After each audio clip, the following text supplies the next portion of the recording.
Everybody, this is Jess with Cosplay for Christ. I'm really glad you guys are here. I have a special guest today.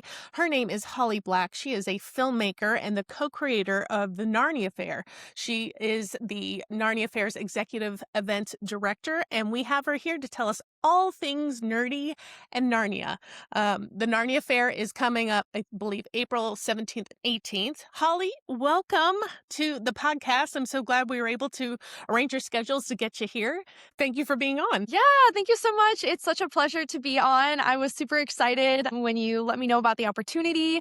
I think Cosplay for Christ very much echoes my mission of bringing letting people know that it is totally okay to be Christian in the cosplay space, in the nerd space, and you can shine God's light and do everything you do for the Lord, whether that's making a cosplay or going to a Comic-Con. And so just really, really enjoy the heart of what you do. So it's such an honor for me to be on. Thank you. And yes, we're vibing. That is totally what I practice what I preach here. Like you could be a nerd and a Christian, both one and the same, and you can reach nerdy people for Jesus and Jesus people can be nerdy, right? It's both. Yes. So, Holly, you started this Narnia Fair, and we're going to get into that. But why don't you tell my audience, since they may not know who you are, a little bit about yourself, kind of your background, maybe your God story of how Holly came to be where you are now. Yes. Yeah. So, have had a really fun, amazing journey with God. Grew up in a Christian family, but I was sort of like an interdenominational family. So my dad is a practicing Catholic and my mom, is Assemblies of God. And so, but we were able to have really beautiful unity within that. And so my dad would go to the Catholic church and then he would also come with us to the Assemblies of God church. And I was really raised on just stories from him of God moving in his life and the Spirit speaking to Mm. him. Whether that's God just placing on his heart, hey, you need to reach out and call this person. And he's like, I don't know, that sounds crazy. But then he does, and they're like, oh my goodness, you have no idea. This spoke exactly into my life and what I needed right now. And so just really seeing that move of God continually in his life, and in my mom's as well. And then just his dedication to really live out the tenets of being a Christian and just being loving and patient and gentle and kind. And he's a teacher, and works so hard to build his students up and meet them where they are. And he teaches math specifically to students who struggle in math. And what I love about him is that he's never like, well, it's this way or the highway. He's like, okay, you don't understand it that way. Let's find a different way so that you can understand it. He Mm. tailors it to each student. So really a huge spiritual mentor in my life. And I, grew up going to church, but the moment that I got saved was we were driving on some backcountry road and my mom pulled over to change my brother's dirty diaper. I think I was around 6 at the time. And I got out just to look around and I saw this huge group of bulls and cows. And I got up on the fence to take a better look at them and they were fighting. There was two bulls fighting. And I was like, oh my goodness, this is crazy. And then I noticed that the gate was open. And I was like, oh my goodness, these bulls could come, their fighting could come out because they weren't that far from the fence. And I was up on the fence and the gate was open just right there. I was absolutely terrified and was like, if I die, I don't know where I'm gonna go. And so I got down from the fence and walked very, very quickly but calmly back to the car and got in. And I think I was probably just petrified and my mom was like, "Are you okay?" Um that moment I was like, "You know what?" In in a twofold sort of thing. One in the fact of I want to be assured that, where am I going for eternity? And then also just gratefulness that I'm like, I could have died, and I felt like the Lord protected me. And from that moment on, gave my life to Christ, got baptized, and then have just been really passionate about honestly, truly trying to live out the word of God in my life in that relationship. And what I love about my relationship with God is because I did have such a really healthy father figure, and I'm really close with my dad. I feel that closeness with God as well, in that He is my heavenly Father, and I feel like I can come to Him with anything and talk to Him and just be entirely open and transparent and honest. And that, there's someone in my corner who is fighting for me and who loves me, has really been the like core point of my faith. However, I have had some struggles. I do struggle a little bit with scrupulosity, which is religious OCD. So it's like a taking of everything a little too seriously and wanting so earnestly to be right, to make sure you're doing the right thing, that it can spiral into a sort of obsession with it. And that has really Mm, been my hardest journey, I feel like, is learning how to accept grace and how mm, to rest in God's love for me, while also not abandoning the hard work of the faith and of, doing the spiritual practices and spending time with God and really trying to meditate on His word, but not taking it to extremes. And knowing that my salvation is not based upon my works, but solely upon faith, upon grace, upon the blood of Christ. And then another struggle that God has walked with me through is that two of my siblings have multiple sclerosis, and I do as well. So that is an autoimmune disorder. And so that has been a journey we've walked through as a family for 15 years, I believe now. And, very serious to the point of not knowing if my siblings were going to live. My brother had a liver tumor taken out, and then my sister, got to the point where she couldn't walk. I feel like I'm a very generally joyful person, but I have also had these ups and downs in my life, and I'm just been continually moved and blessed by the way that God has so patiently and kindly walked with me through these. And I feel like my heart is for people who feel like they haven't received that love from the church and they haven't seen that just like accepting, love that wraps around you and is just so unconditional that I receive from God.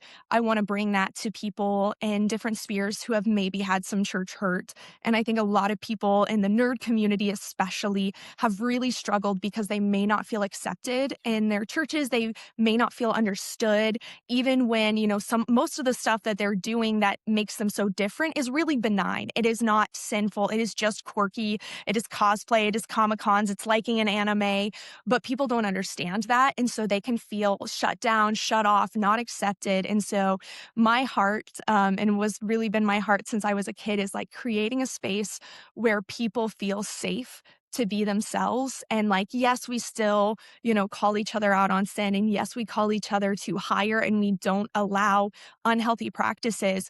But when something is just not Western Christian culture, maybe just a little different, but is not bad, like that we can celebrate those differences, and just live really in the unity of the body where we all have a different part to play, but we all work together for the mission of Christ. that's beautiful. Like, you that that was beautiful, Holly. Like, Oh, thank I you. I I understand just that struggle of the obsession and not being so critical and like that wanting to be the right in and sometimes having to back up a bit or having God having to I love how you said gently correcting, he is a gentle God and he's a loving God. And so he knows our are things that are off are things that is being refined in us, and like he is so patient with us to like continue and walk with us and show us gently how I think pastor of mine years ago had described the grace of God and how we deal with sin is like if he saw his wife was like struggling with something and he compared it to like instead of like well he's right, he used the metaphor of washing someone.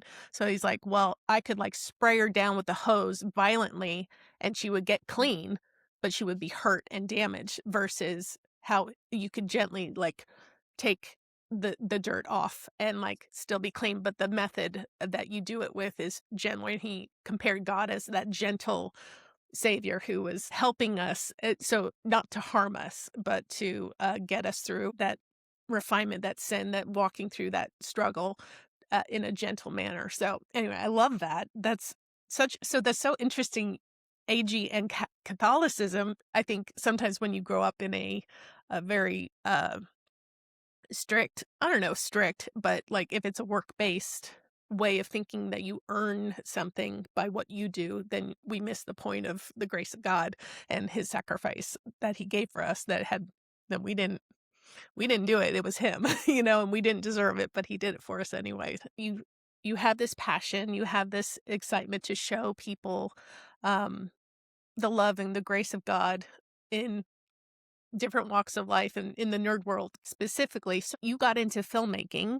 Was that in college, high school? Did you Yeah, so I have always loved writing. I love storytelling. I feel like I see the world in a very interesting way. I love symbolism and creative writing, and I've been writing since I was very young. And so my love for filmmaking sort of came out of that. My dad, being a football coach, he had the in zone camera that he would film all the games with, and he'd take it home and we'd film family videos. So I was used to at a very young age having the camera be like, "Oh, smile for the camera. Oh, like do your little cheerleading cheer." And so I felt very comfortable on camera. So when I was in seventh grade, I started. I asked my dad, like, can I make some short films? And so I started making short films, and I just loved the medium. And so I was debating between, like, do I want to be a writer? Do I want to be a teacher? Do I want to go into film? And I decided for college that I wanted to pursue film, and I went to Evangel University. At first, when I toured, I was like, "Oh, it's so small. Like, I don't know." I was really set on K State because that's where my sister went, but they didn't have a film program. So I just walked into the media center, which is where their communications department is, and I saw on the wall poster after poster of feature films. And all the other schools I had looked at, you didn't make a feature film until you were a senior, and maybe not even then. It was mostly short films. And I always just longed to make a feature film because it's a totally different beast than a short film. And so when I saw that, I was like, all right, I'm done. This is where I'm going. And then jumped into the film program my freshman year, first semester. I was on the crew of making Veins of Gold and loved it. Made a film pretty much every semester, got to do so many different roles of writer, director, producer, editor, director of photography, audio, and really learned so much. And that was like my main focus, was just making these films. And my senior year, I got to do, it was during COVID, so that was a challenge, but I was asked to write a retelling of 2 parables. And, I was gonna write and direct it, and I was really nervous because whenever I'm handling an allegory or something that I feel like is based on scripture or anything, I feel like a lot of pressure of like, I want to make sure I do this right. I want to make sure I am not, adding one line that's going to cause somebody to stumble or something. And so that was really like a nerve wracking thing for me. But I ended up creating Inheritance, which is a modern day retelling of the prodigal son in the Good Samaritan. And halfway through filming, COVID happened, and Mm. they said, "I'm so sorry, we're gonna have to we won't be able to finish this." And I was like, "Oh, I poured 100 plus hours into writing this. We've already finished most of it, and at like this point I'm dedicated." So I reached out, I said, "Hey, if I reach out to the actors and if we follow COVID protocol, can we at least have access to the equipment and continue this?" And they said, "Yes, you have our blessing." And so it was me and my friend Kayla, and we finished the last, like, 75% of the film with just us and maybe one other crew member every once in a while and our cast, and then, brought it to completion. And we got Best Student Film at the Texas Faith and Family Film Festival. And now I'm looking Mm. to see about some possible distribution. And so that's sort of like was my college experience. And then afterwards, I started doing freelancing in the film world. And so I've gotten to work with a lot of really fun brands, a commercial for Subway, a Focus on the Family, brand film where I was the assistant director. I've worked the NFL draft as a production assistant, the Second Chance Stage, an HBO Max competition show. I was a production coordinator on that. Hallmark's The Motherhood reality TV show, got to be sort of a talent wrangler. And then recently, an indie feature film called 25 Miles to Normal. I was second AD on that. So jump into a lot of different roles on the production side and then also do, weddings as a videographer and, photo shoots. So I've been able to do a lot of different things. I've also worked with Westfall Gold and they do promotional videos for nonprofits. Love that work. It's very like run and gun, getting impactful stories about how God is moving through a nonprofit and the impact they're having on the world. So I love to get that opportunity to work on projects that are very uplifting, and I feel like helping continue to make a positive impact. I will say the freelance world can be a little hard, of constantly never knowing like when my next gig's gonna come and all of that, but it's been a really wild ride, and God has continually provided for me in that. And so I'm excited to see what this next chapter looks like. Just so people know, you're for hire right now if they need a filmmaker or need Yes. any kind of camera Yes, work or I okay. am. Yes, Okay. I Okay. do camera, I like DP, which is director of photography, camera operator, writer, director, producer, editor, behind the scenes, You do it like all. assistant director, like pretty much anything on a film set, I got you You're a covered. full pa you're a full package. You're a full package. Yes. That's great. That's great. Okay, so that's so cool. I love hearing how people get into the things that they love. It's always funny to see how the story just weaves itself. And you're still early in your story, girl. You're still got years of story to come. So it'll be fun to see how God weaves all of those talents and skills he's given you together. So he wove it for this creation. You are the co-creator of the Narnia Fairs, which my family has attended in the Missouri because it's Arkansas and Missouri, right? Yes. Okay. So we have attended for 3 years now. This will be our fourth year, I believe. Yes. Yes. Wait, is this your third year or your fourth year? My I think brain. this is gonna be our 3rd year at Missouri, but this will be our 7th event, Okay. so we're, like, kind of in our, like, 5th year-ish. Okay. Okay. So we have attended the Missouri one in Fordland and the castle. I feel like the venue is like so perfect for Narnia because you have the aesthetic of the castle and the courtyard and the tower. It's like we love it. It's great. And so my family has enjoyed attending the last few years. Tell me how it even came about. What inspired you and who is the other creator that did this with you? Yes, yeah. So, the Narnia Fair came about one day, sort of like spur of the moment. So, I was traveling with the Red Boar, which is a medieval combat unit that goes to Ren fairs and performs. And so, I've been a fighter for them, where you wear 14th century style armor and fight each other with swords, You're a unchoreographed. LARPer. Um, You LARP, girl. yeah. Yes. Yes. And so I was doing that and then also and we use real steel weapons, and I was also a herald for them. So I would like announce the fights and like in this corner of the ring. And so we were at the Hot Springs, Arkansas Fair, and I ran into a girl and her friends, and they were dressed up like Narnia characters. And they asked if I wanted to be knighted as a knight of Narnia. And I was like, yes. And so we got to talking. I started speaking with Samantha H., and she was dressed as Susan, and just really hit it off. And she mentioned, like, I would love to do a Narnia Fair. And I had just helped out with another Renaissance Festivals, like one day event and in Hartville, the White Hart Renaissance Fair, and I had helped them sort of organize and like build out some different new events. And I was like, hey, I have a little bit of experience with this. I just did this for a one day event. Why don't we do it? And she's like, "Really?" I was like, "Yeah, let's see if it's even possible." So we prayed about it, and I did some research and found out that from other fairs that do like Lord of the Rings fair said, "Hey, you got to go to the publishing company to get the rights." So we reached out to the publishing company and we prayed and we said, "Hey God, if you want this to happen, open this door. And if not, close it. Like whatever is your will." And they, got our description of what we wanted to do for the event, and they said, "Okay." And so we got the license and we're like, "Oh, I guess we have to do this now." Like it's a thing. And so set the date, started doing promotion and just like went all in. Year 1 was a little rough, we were very young and just starting out, and we decided to set it in November, an outdoor event. Obviously, it was, early in our event journey because I would never do that again.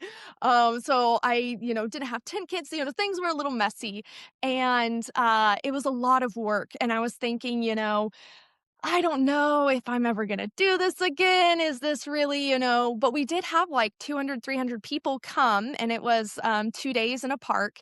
And even though the night before all of our tents got blown over and it was so windy, we could barely keep our tents up, we had people staying the entire day. And we had, we have a quest system, so people get to do fun activities. And we had kids who were there in their giant winter coats and they got snot running down their face. And, you can tell they're like cold and they're shivering. And their parents were like, "Come on, honey, like, don't you want to go home?" And there was one moment where this kid like turns and looks at his mom and he's like, "No, mom, I love quests." And it was Oh. just like, wow, like despite everything, all these things that are going wrong, there are people who are being impacted by this and loving this so much. And we got so many emails and people reaching out to us afterwards saying, "This was so magical. Please do this again." And, as somebody who was running it and could see all of the tears, in the seams, all of the backside of the embroidery where it's all a knotted mess, I was like, wow, how did, with everything going wrong, we still impact people that they loved this so much and they want to come back and they had an amazing experience. And I'm like, imagine the amount of people we can impact and how much better our impact could be if we actually got organized. If we actually, learned from our mistakes Yeah. and it continued to expand. And so even though during the event I'd swore I'm never gonna do it again, I was like, all right, let's go. We got to do this again. And so that sort of started our journey. And then just every year we've been building and adding on and refining our systems and getting more volunteers. And have just heard such great feedback from people who have attended and said this is really impactful. And, they love Ren fairs, but they didn't feel there was a place to take their family to that was truly safe or family friendly. And now they have that with the Narnia Fair. And also people from our cast telling us, like, "Hey, I really struggled with social anxiety, but now I feel like I have this Mhm. community that supports me in this safe place to express myself and to have this fun interaction." And we have a shared Discord for all of our cast and crew. So we are being able to be a support for each other throughout the full year. And we have a general chat. And so people are, talking back and forth and celebrating their wins and asking for prayer when they're struggling. And so it's like been so amazing to see that this community that I dreamed of for so long, of just making people feel safe and letting the nerdy Christian kids, the fantasy lovers, have a place that's safe for them, but then also Yeah. giving a place for the people who've been like, I have church hurt, or maybe they, have been practicing like Wiccan beliefs or all this other stuff, and they're like, "But I want to know about Christ," and that they can have an interaction with Christians and learning about God through our Biblical Parallels tour in a way that is maybe not attached to their traditional idea of church. And so maybe doesn't bring that trauma that they may have. And so it's like, I really Yeah. wanted to bring together these two groups of people to just like, hey, everyone is welcome in this space and it's going to be a safe space. And we're just going to all celebrate together and, enjoy this and learn and cherish this really, really amazing story. Um, And so the fact that it's come as it is, and now we are at a castle and we're seeing over 1,000 attendees, and we are looking at, like around 40 vendors for this year. So it's just continually Mm. growing, and it's Yeah. really, really amazing to see. I never would have thought when I, kind of threw out that, well, let's do it, to a girl I had just met at a Renaissance fair, that it would lead me here.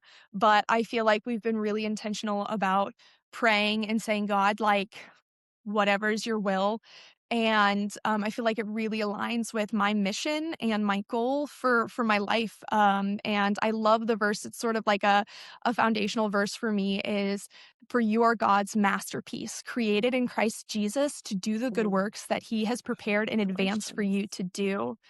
And, it just makes me think that, like, there is a place that God uniquely created each one of us for a specific calling, and, not that, "Oh, no, if you miss your calling or if you miss this one opportunity, everything's off the rails," but that it's like, there are things and people and, situations that you can breathe life into. And I, hope and Mm. pray and feel like this fair is one of my contributions um, to that space. And hopefully, I'm trying to do it to the best of my ability and do with excellence as if I'm serving the Lord and not for man. And hopefully, this is one of those good works that when I get to heaven, that God will say, "Well done, my good and faithful servant." Well, I had no idea that you guys have the regular cast members and that you are, discipling them throughout the year, that you guys have a community group that you are, uh, in communication with each other and relationship with. Because normally at Comic Cons, I mean, there's maybe some regular vendors or regular volunteers that may show up, but it's not consistent, and if you are having a consistent group of people that you are doing this with and you're communicating with regularly, like, that's beautiful. That's a whole other level I didn't even know y'all did. So that's amazing. So, have you had the same cast members for most of the years, or they kinda ebb and flow as they come in and out? So we have a lot of ebb and flow, but there's been like a core cast. We have a lot of cast members who have been with us from the beginning, who have done every single event.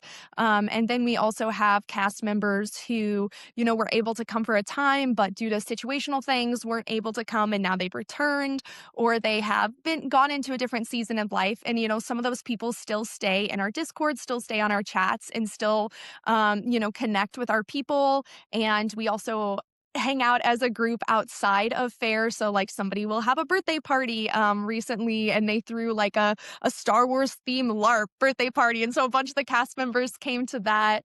And so we're able to have this community, and no, it is not always fixed in the exact same people, but sort of creating the core group that is that like landing place, for the rest of them, that we're here. Yeah, so it's been really, really beautiful. And actually, some of our vendors have also gotten really connected. One thing we implemented this last year was a family potluck, we call it. And so on Friday night Oh. of the event, we get together and we have a meal together. And it was just, it was the first time we had done that down in Arkansas. And it was so beautiful to me because I feel like there's something so sacred about sharing a meal with somebody, and to have like all of these lovely people who I care so much about and who have worked together to build this, sitting down and just enjoying each other and fellowshipping was really wonderful. And we had vendors join in on that as well. And in fact, one of the vendors recently invited some of our crew to their wedding because they're like, I've just been so impacted by Narnia and I consider you guys like so close. And so it's like, we are building these great lasting friendships through this, and that was always my hope for this event. That's amazing. So do you guys, so I know you're based in Springfield, but are there, like, people that are kinda split between Arkansas and Springfield? Yes, so since we started in Arkansas, a large majority of our cast is based out of Arkansas. And then we do have like about a third of our cast comes from Missouri. And then we also have people who are in Branson or Oklahoma, Texas. So we pull people from all over the sort of like 4 or 5 state area. Um And that's really fun because also for a lot of people, they may not get an opportunity to see their fair friends outside of fair very much.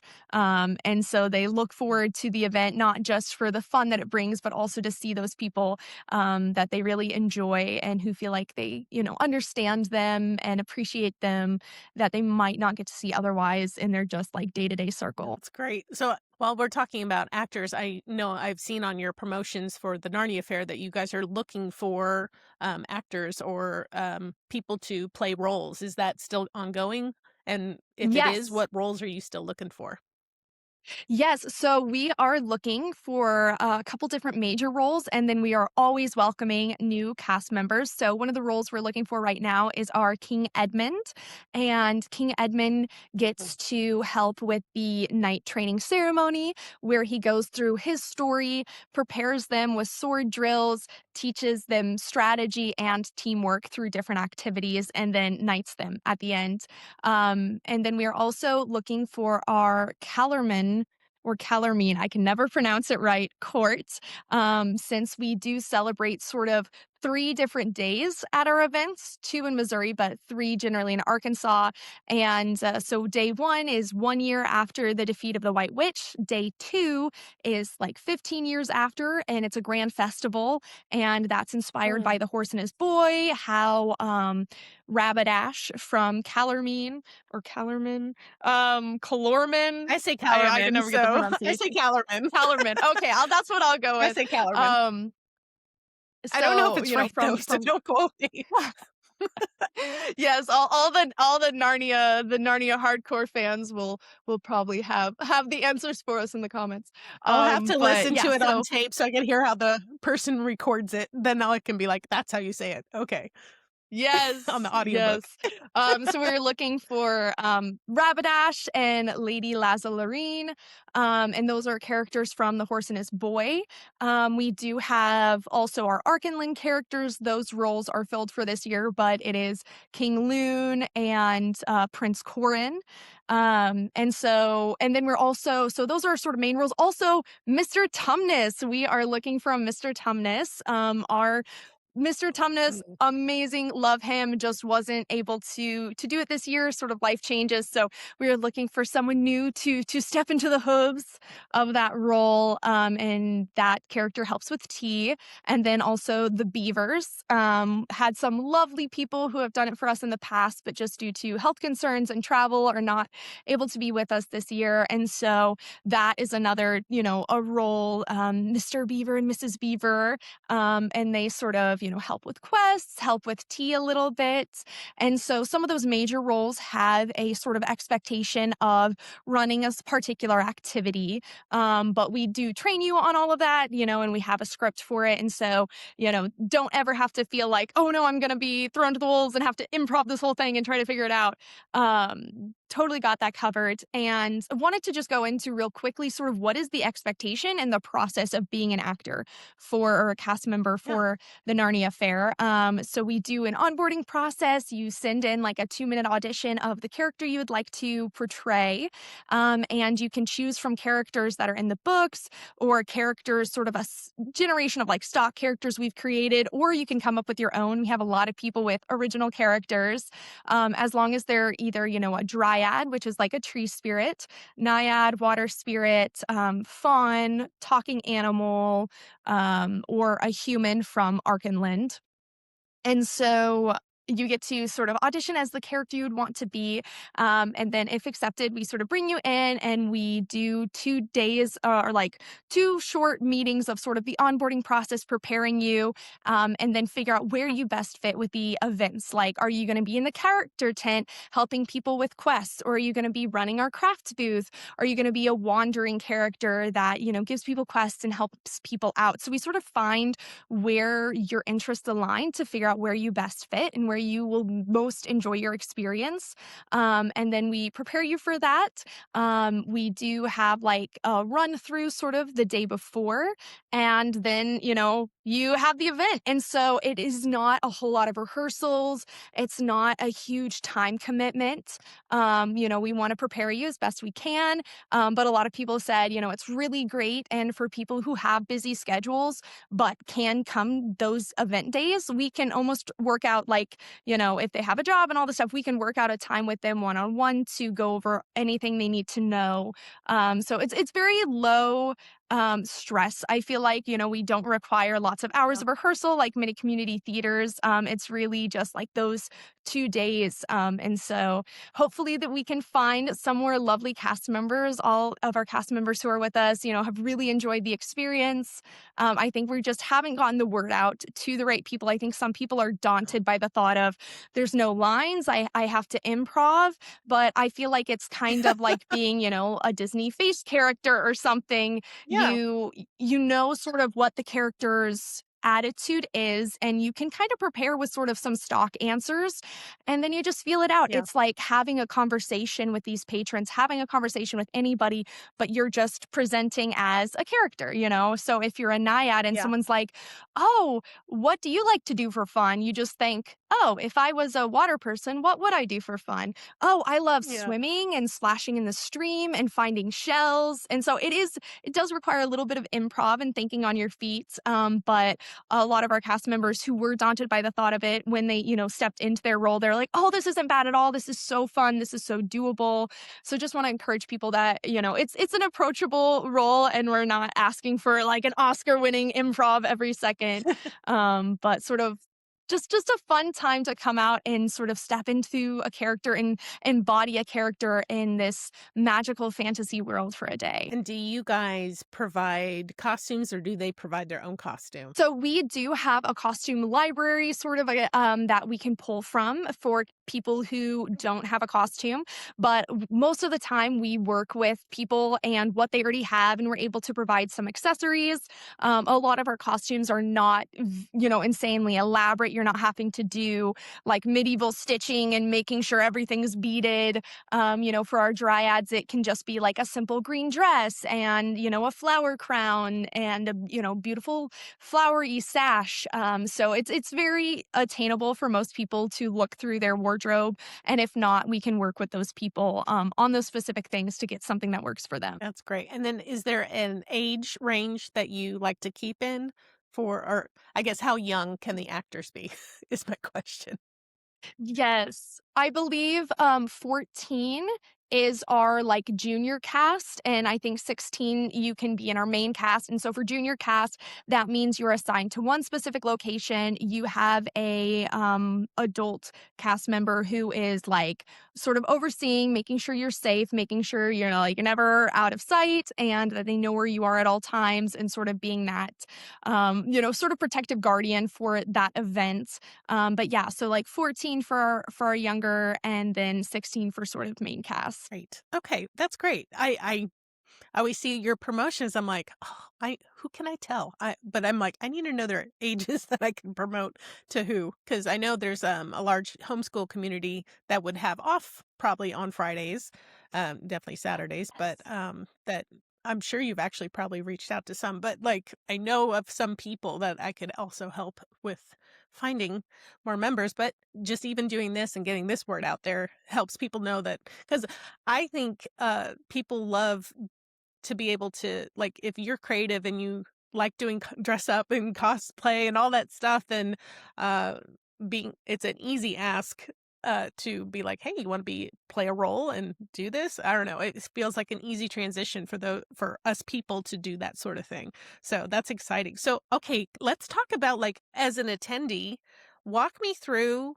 You you you pull up, you park, and I know there's, like, in the Missouri one, there's a, uh, uh, not, well, I guess you had a trailer, but like a bus that takes you up. So you park down below where the castle is, and they've taken the bus to the top of the castle. They walk in. What should someone expect when they come to Narnia Fair? Yes, so when you come to the Narnia Fair, expect to walk in and see a whole bunch of vendors, our cast, our characters, welcoming you into Narnia. It is at a beautiful castle venue. And so first you'll get a quest card, which, I actually have one right here. So you Oh, get yay. to open the wardrobe, step through the wardrobe, and you have access to sort of where you can put stamps for all of the activities you complete. So you can do any quest you want in any order you like. And a quest is basically just any activity that we are offering, whether that's, talking to a character, solving a riddle, doing tea or dancing with the queens, or the sword fighting tournament or costume contest.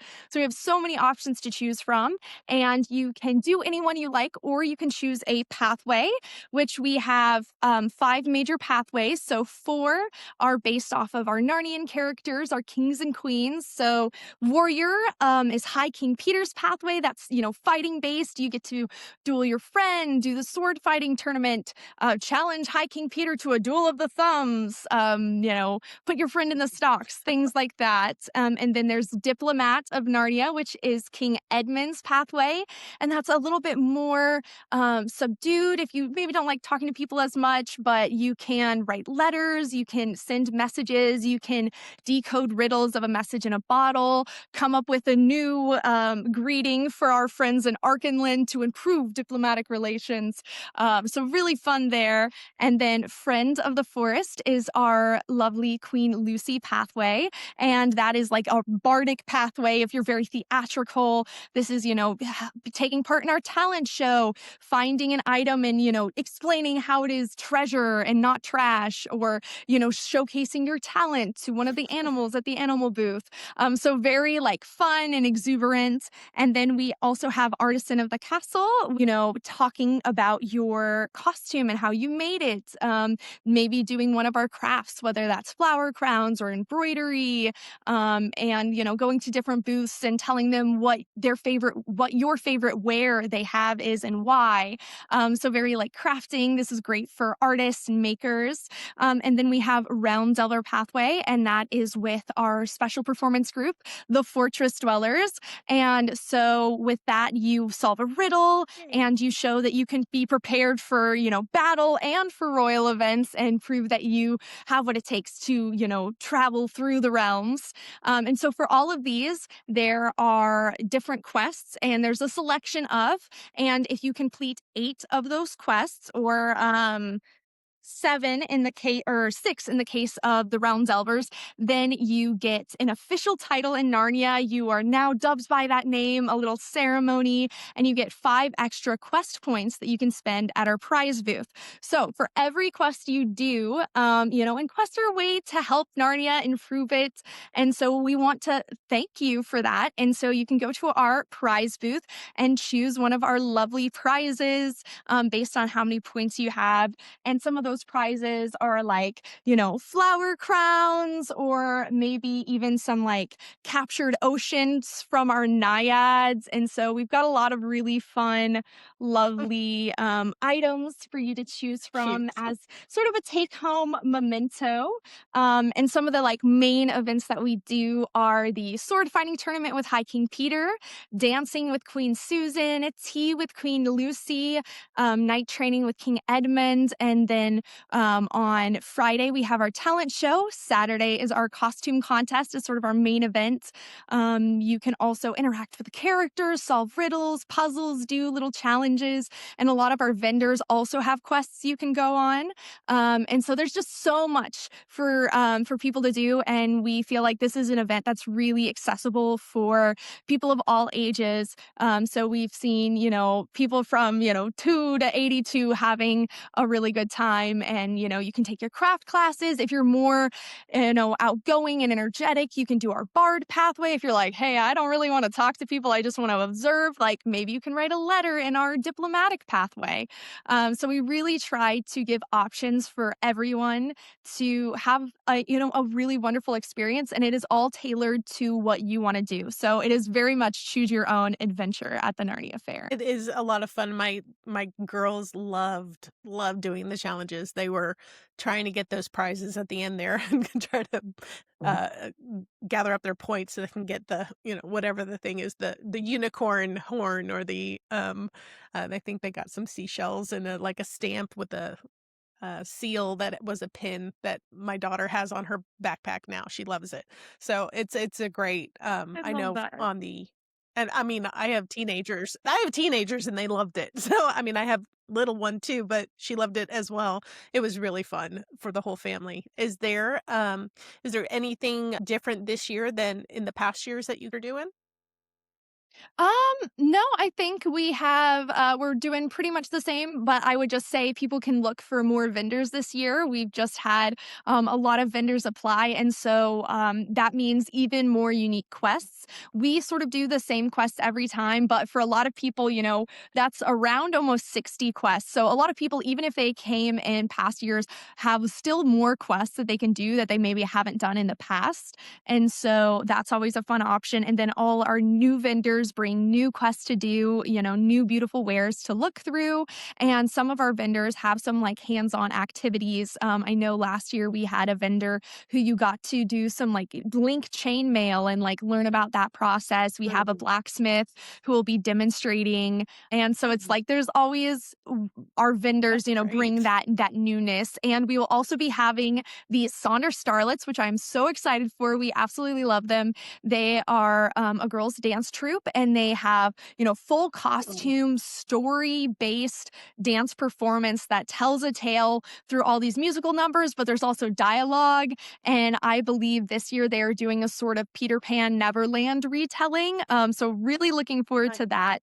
You get to walk through the wardrobe, and we are looking at hopefully having the stone table here this time. And so just so much to look forward to and see. That's great. So are you still accepting vendors and, acts, add-ons to the festival right now? Yes, yes, we are still accepting vendors. We are selective about our process. We do have some categories that have already been filled. So, for example, crocheted items, we are no longer accepting crochet vendors specifically, just because we want to make sure that we have variety in our offerings of what our vendors are bringing and they're not competing with each other. So, that's something that we're really mindful of so we can make this a great and sustainable process for our vendors as well. And then also just more fun and more variety for our patrons. But we still do have a lot of categories open.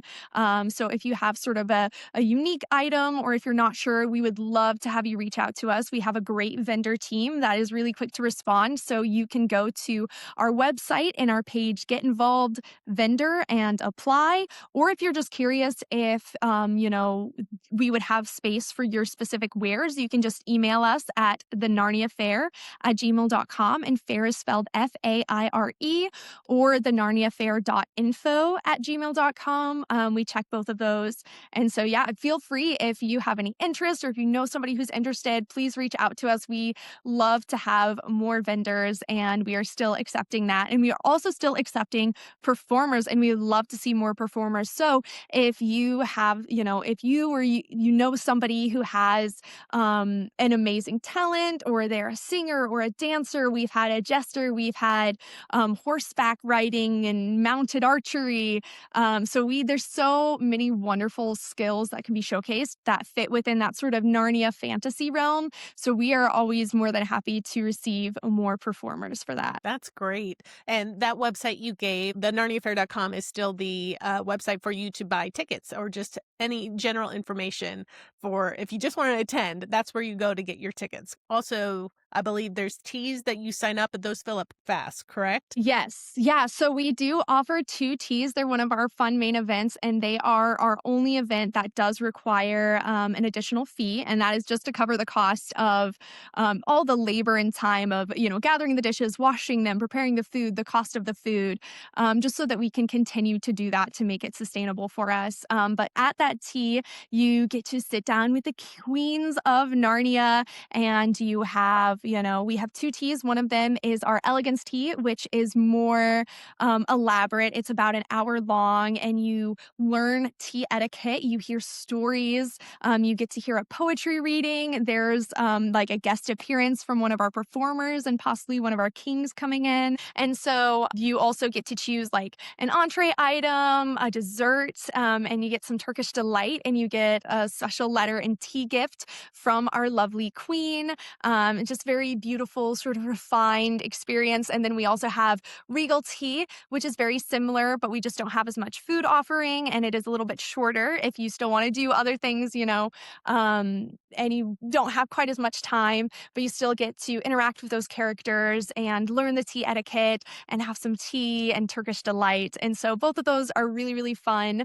We do only have 21 seats available for each tea. We do two teas a day. And so if that's something they're interested in, to please, buy a ticket beforehand, because a lot of times day of, we won't have any available seats. So, that is definitely something that first come, first served. And if you're interested in that, we would love to see you book your ticket today, or, at your earliest convenience. Please, get your tickets ahead of time, because a lot of times we do not have any available seating day of at the event.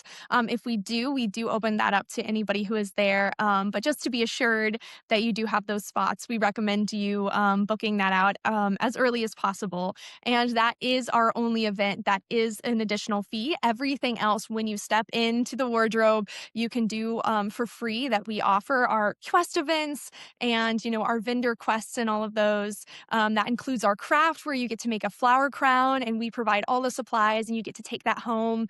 We also have calligraphy class, where you get to make your own like calligraphy nameplate, and embroidery, where you get to embroider a handkerchief with your initials. So there is a lot of really fun things to do. Outside of tea, if you don't want to pay that added fee. We want to make sure that, once you pay your ticket fee, you're in, and you don't have to think about added costs, but just get to enjoy the experience. Yeah, I think it's actually pretty awesome that you guys have such a lower ticket cost. Like, for all that you include, you could charge so much more money. I'm just saying, like, people would pay Right. more, but it's so nice for families that can come and bring, 1, 5, 11 kids. I don't know. I don't know how many kids come, but I have 3. And just it's a lower cost that someone can do as a family and enjoy as a family, and there's so much included. Because a lot of times when you go to Comic Cons or Renaissance festivals, everything costs something. You have to pay to get in, you have to pay to buy, to do any kind of activity. There's always a cost to it. So it's nice that, like, there are so much free items has just included with the experience of Narnia Fair, that is just part of the ticket price. And yes, okay, there's vendors, you can buy stuff from them, and there's food vendors, you can buy stuff from there. Correct me if I'm wrong, you can bring your own food and drink into you could have your own set up your own, like, picnic, right? In the Yes. space? Yeah, we do. Like, since we are at an event that a lot of people stay the full day, we want to make sure that it is as, comfortable as, we can make it for our patrons. And so you are welcome to bring lawn chairs. You are welcome to, have your little picnic area, bring a blanket, spread it out. We do have our main sort of like vendor aisle walkways, and then we have some grassy areas off, behind our vendor tents. And that's where, if people are wanting to have a picnic, we ask them to do it over there. That way, if they don't have everything full immersive feel, it's not sort of taking away from the immersion of the event, but that they can have that great experience. I know there's so many people who, have like dietary restrictions or, diabetes. And so we just want to make sure that you feel totally good. Like, at the end of the day, we want to be able to make enough to continue to do this, to continue to offer this to people. But we are not about getting rich by any means or making a whole lot of money. We are trying to keep this as efficient as possible, so that it is sustainable and attainable for families. That is our goal, is that nobody would be like, oh man, I really want to go, but this is just too expensive for me. I grew up, in Yeah. the middle of Yeah. 5 kids. My dad's a teacher. And so we had to be really frugal growing up. And, going out to do something like a fair or an event, when the ticket cost was high, it was like, we really have to be intentional and budget for this. And so that's always been a mission, is what can we do to keep this attainable for families. And also one thing we do offer is group rates. So if you can get a group together of 10 or more people, we can start to cut down that cost even more. So homeschool groups and stuff. That's And great. so, going up to almost like 30% off, doing everything we can to make this sustainable. And then also with it, with your ticket price, if you get involved in everything, you're also getting to take home, prizes. And so, some of those have a cost associated to them. And so, but think of it as like, oh, I'm paying for this experience, but also for the fun take home items that I can earn. And so Yeah. our cost for, kids is $10. And I would love to be able to make that lower. But I feel like that's, the price of a meal at a fast food restaurant. And I think for all we offer, we're doing everything we can, which is also why we are looking to get some sponsors. We do have one sponsor currently, Meister's Realm, and he has, a list of Ren fairs and he goes out and promotes to them. So vendors who are interested in finding out about more fairs and getting to know that, and also finding what fairs are there and getting their word out. He does a great job with that. So he has sponsored us, and we're looking for more sponsors, whether that is, a sewing business or something who would want to sponsor our costume contest and some prizes for that. Or if, a tea seller would want to sponsor our tea, and that can be an in-kind donation when they, give us an offering of something that could help us out on our end, and we are able to provide them with, free vendor booth space, tickets to our event, logo placed prominently on our social media.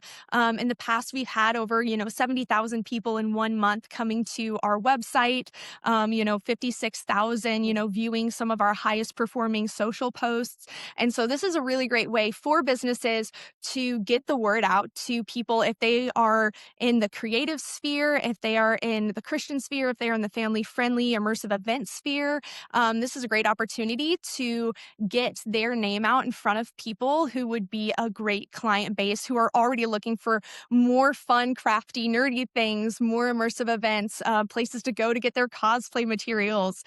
So that is sort of one of our next things as we move forward that we're putting our focus to. That's great. That's great. Holly, this is I love talking about this. I'm so excited for y'all and I'm excited to attend. I mean, I think I'm going to be very much involved with y'all this year. Yes. So that makes me excited too. But is there anything else you'd like to leave people with either about the fair or just like any thoughts you have for the creative nerdy people out there that are listening right now? Yes, I would say continue to follow your dreams. If God has placed a passion in you for something and for an artistic endeavor, like, walk with him in that, but don't feel like you have to abandon your creativity to serve God. I feel like that was one of my biggest struggles growing up was I didn't feel like what I was doing was Christian enough. And I felt like if I was really on fire for God, if I really wanted to serve him, I would go over in missions or do something, or I would have to work in a church.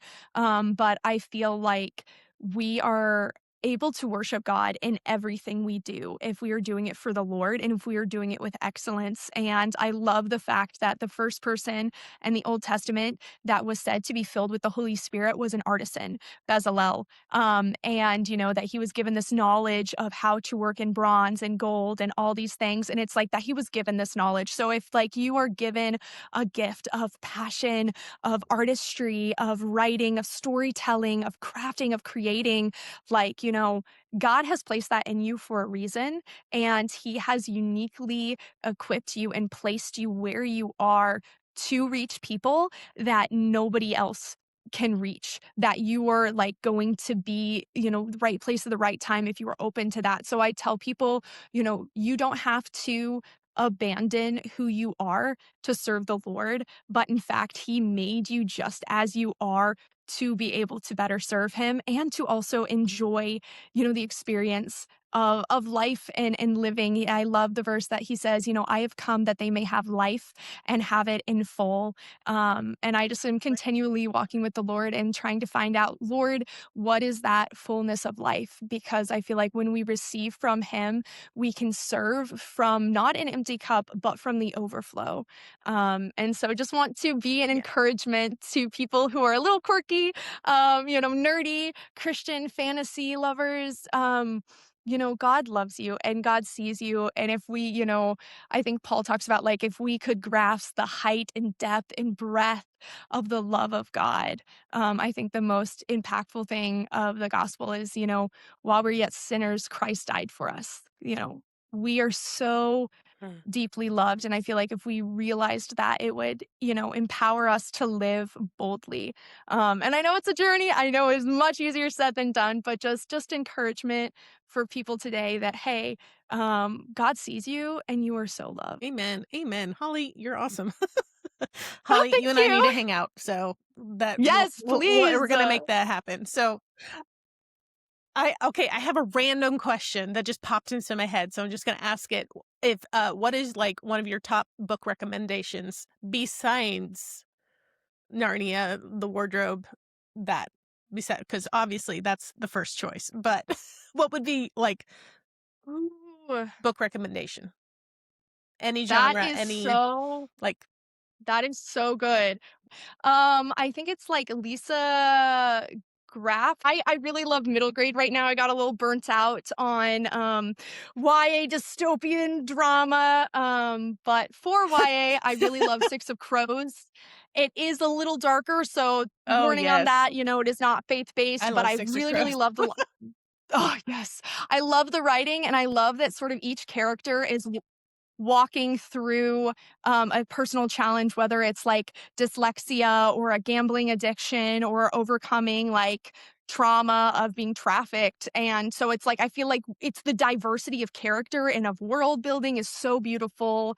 And that's always been like an inspiration to me of how the writing is paced and everything. And then I also really enjoy the Nevermore series just because it is just, I feel like Oh, I'm a person who's considered a lot. I do a lot of things. I feel very deeply. I'm very passionate about what I do. I won most enthusiastic 3 years in a row at my school, and I'm very excited about that. They couldn't have bestowed it on a more enthusiastic person about it. Um, but I love the Nevermore series because it is just like every page is like a new piece of whimsy and they have alleyways that are tricksy lanes and you may like lose gravity or not be able to breathe or see everything purple and there's like a mm, miniature village and it's just like it was almost like they're like what whimsy every single creative thought they had were like we're gonna mm. put them all in the book and I'm like you know what I'm just here for that it's Nice. just like an exuberant joyful like I always joke that my favorite genre is family comedy action drama where we're gonna cram as much as physically possible into this and still make it make sense, and I feel like they do that well. Okay, I'm putting that on my list because I've not read the Nevermore series at all or the Lisa Graffs. So I'm putting that on my list to read. Well, Holly, thank you so much for coming on to the show today. Guys, I'm going to put all her information on the Narnia Fair, the Facebook, they're on Instagram. Also, Holly, you have your own Instagram of creative adventures as well. It's the Holly Ann underscore adventures on Instagram, correct? Yes. Okay, great. Then we will, I'll put all that in the show notes so you guys can find Holly. You can find the Narnia Fair. And I highly recommend if you're in this area, or I know people that were traveling several hours to come to the Narnia Fair and were like making it a weekend event for their family. Like that was their event. It is worth coming. It's really fun. It's great for the whole family. Even if you only come for a day, it's just worth it. Thank you again, Holly. I love what you had to say, and I'm sure my viewers will love it as well. So, thank you guys for listening. Just remember to be blessed, know who you are in Christ, and take ground for the kingdom. Till next time, guys. Bye.